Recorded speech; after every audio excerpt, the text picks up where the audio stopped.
The Shadow in the Bridal Veil, The Haunting of Alima. The night Hashmat Sahab's family moved into the house at the end of the cul-de-sac, the street dogs didn't stop howling for 3 hours. We should have taken that as the first warning. Instead, we welcomed them with open arms. They were the picture of a perfect family, polite, devout, and bustling with the joyous energy of their eldest son Junaid's upcoming nuptials. I remember the afternoon of the millet. The house smelled of expensive rosewater and jasmine, yet beneath the floral notes there was a faint metallic tang, like old blood or rusted iron, that seemed to cling to the corners of the ceiling. I brushed it off as the smell of old pipes in the newly inhabited house. Little did I know, the house wasn't just old, it was occupied. The wedding night. The wedding was a grand affair. Alima, the bride, was ethereal.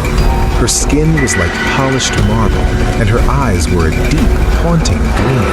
But as the evening progressed, I noticed her hands trembling. She wasn't just nervous, she looked terrified.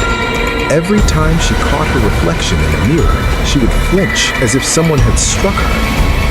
We returned home at 2 a.m., exhausted. The neighborhood was deathly silent, the kind of silence that feels heavy against your eardrums. My husband, Sajjad, fell into a deep sleep almost instantly. I was finishing my prayers in the dim glow of a bedside lamp when the silence was shattered. It wasn't just a scream. It was a sound that defied human vocal cords, a jagged, guttural screech that vibrated through the walls of our own house. It was followed by the sound of heavy furniture being hurled against walls and a rhythmic thudding, like someone beating their head against a floorboard. "Sajjad, wake up!" I hissed, clutching his arm. He stirred, squinting. "It's just the neighbors, Hina. Probably a domestic spat, or the stress of the move. Go to sleep." But I couldn't. I sat up all night, listening to that rhythmic thud, thud, thud, until the first light of dawn. The transformation. Over the next week, the perfect family began to wither. I saw Junaid in the driveway. His eyes were sunken, and he had long, jagged scratches down his neck. He looked like a man who hadn't slept in a lifetime. When Mrs. Hashmat finally visited me, she wasn't the proud mother I had met weeks prior. Her dupatta was frayed, and her hands shook as she held her tea. "It's Alima," she whispered, her voice cracking. "Ever since the wedding night, she isn't there anymore. At 3 a.m. every night, her jaw unhinges. Her eyes turn entirely black. No whites, Hina, just 2 holes of ink. She speaks in voices we don't recognize. She calls Junaid by names that sound like stones grinding together." She confessed that Alima had been diagnosed with psychological issues in her youth, but this was different. Medicine did nothing. The screams I heard were Alima fighting something inside her, or something outside trying to get in. "You need more than a doctor," I said, the hair on my neck standing up. "You need a Pir Baba. This isn't the mind, Mrs. Hashmat. This is the unseen."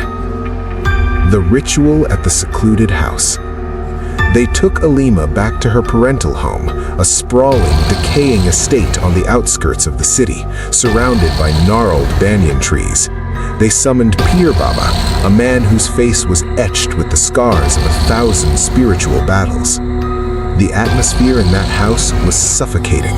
The air was thick with the scent of burning loban, incense, and something sour. Pir Baba ordered all mirrors to be covered with black cloth. "The jinn uses the reflection as a doorway," he warned. As the sun dipped below the horizon, the ritual began. Alima was seated in the center of a circle drawn in saffron and salt. She looked frail, her wedding henna now a dark, sickly brown. As the moment Pir Baba began to recite the manzil, the room temperature plummeted. Our breath turned to mist. "Why are you here, O dweller of the shadows?" Pir Baba thundered. Alima's head snapped back at an impossible angle. Her neck elongated, the skin stretching until it looked ready to tear. She began to laugh, a multi-layered sound, as if 4 different people were laughing in unison. "She is mine," the voice boomed, not from her mouth, but seemingly from the walls themselves. "I have watched her since she was a child playing by the well. I waited for her to bloom. I will not leave until I have tasted her soul." The Battle of Wills. The jinn, identifying itself as a marid, one of the most powerful and rebellious classes of jinns, began to manifest physically. The black cloths covering the mirrors flew off. In the glass, we didn't see Alima. We saw a towering, soot-colored entity with eyes like glowing embers, its claws wrapped tightly around Alima's throat. The room erupted in chaos. Windows shattered inward, shards of glass suspended in midair by an unseen force. Alima's body began to levitate, her limbs twisting into agonizing positions. "Leave this daughter of Adam," Pir Baba cried out, throwing blessed water on the girl. Wherever the water touched her skin, steam rose, and the jinn shrieked in agony. The entity fought back with terrifying visions. I saw my own children standing in the corner of the room, their eyes bleeding, beckoning me to join them. I closed my eyes, reciting Ayat al-Kursi with every ounce of faith I possessed. For 3 nights the battle raged. Pir Baba did not eat or sleep. He fasted, his voice growing hoarse but never wavering. He discovered the anchor. The jinn had attached itself to an old silver anklet Alima had found in the secluded corner of the Hashmat's new house.